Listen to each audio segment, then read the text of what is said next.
गाय और शेर की कहानी। एक पहाड़ी के नीचे रामगढ़ नाम का एक गांव था।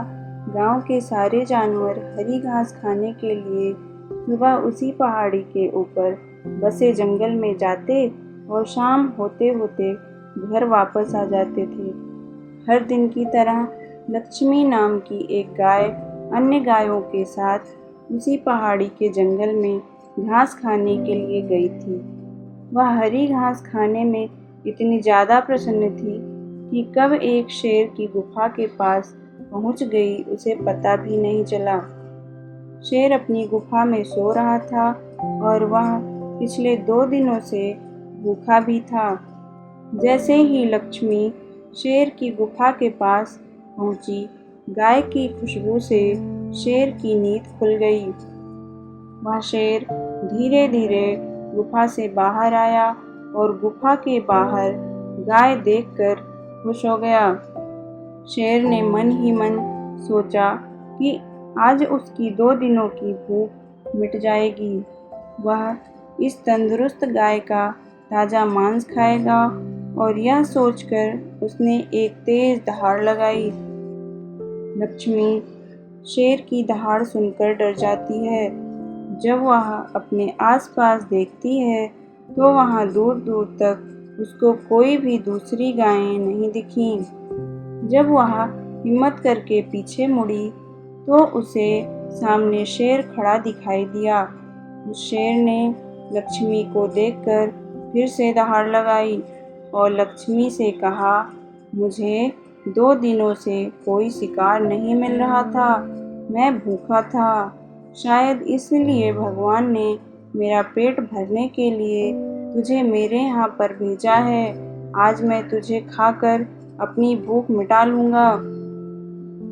शेर की बात सुनकर लक्ष्मी डर जाती है और वह रोते हुए शेर से कहती है, मुझे जाने दो, मुझे मत खाओ। मेरा एक छोटा बच्चा है जो अभी सिर्फ मेरा ही दूध पीता है और उसे घास खाना अभी तक नहीं आया है। लक्ष्मी की बात सुनकर शेर हंसते हुए कहता है, तो क्या मैं अपने हाथ में आए शिकार को ऐसे ही जाने दूं? मैं तो आज तुझे खाकर अपनी 2 दिनों की भूख मिटाऊंगा। शेर के ऐसा कहने पर लक्ष्मी उसके सामने रोने लगी और विनती करते हुए कहती है कि आज मुझे जाने दो। मैं आज अपने बछड़े को आखिरी बार दूध पिला दूंगी और उसे बहुत सारा प्यार करके कल सुबह होते ही तुम्हारे पास आ जाऊंगी।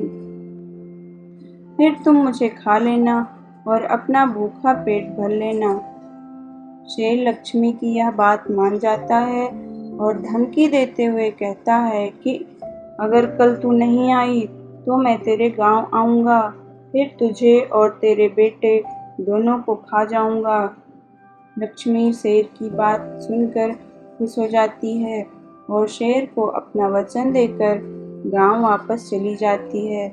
वहाँ से वह सीधे अपने बछड़े के पास जाती है, उसे दूध पिलाती है और बहुत सारा प्यार करती है। फिर बछड़े को शेर के साथ हुई सारी घटना बताती है और कहती है कि उसे अब अपना ख्याल खुद ही रखना होगा। वह कल सुबह होते ही अपना वचन पूरा करने के लिए शेर के पास चली जाएगी। अपनी माँ की बातें सुनकर बछड़ा रोने लगता है। दूसरे दिन सुबह होते ही लक्ष्मी जंगल की तरफ निकल जाती है और शेर की गुफा के सामने पहुंचकर शेर से कहती है, अपने वचन के अनुसार मैं तुम्हारे पास आ गई हूँ, अब तुम मुझे खा सकते हो। गाय की आवाज़ सुनकर शेर अपनी गुफा से बाहर निकलकर आता है और भगवान के अवतार में प्रकट होते हैं।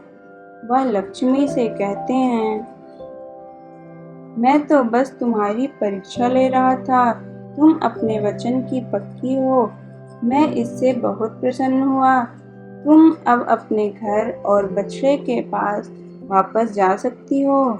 इसके बाद वे उस गाय को गौ माता होने का वरदान भी देते हैं और उसी दिन के बाद से सभी गायों को गौ माता कहना शुरू कर देते हैं। कहानी से सीख, हमें जान की बाजी लगाते हुए भी अपने दिए हुए वचन को पूरा करना चाहिए। यही हमारे दृढ़ व्यक्तित्व को दर्शाता है।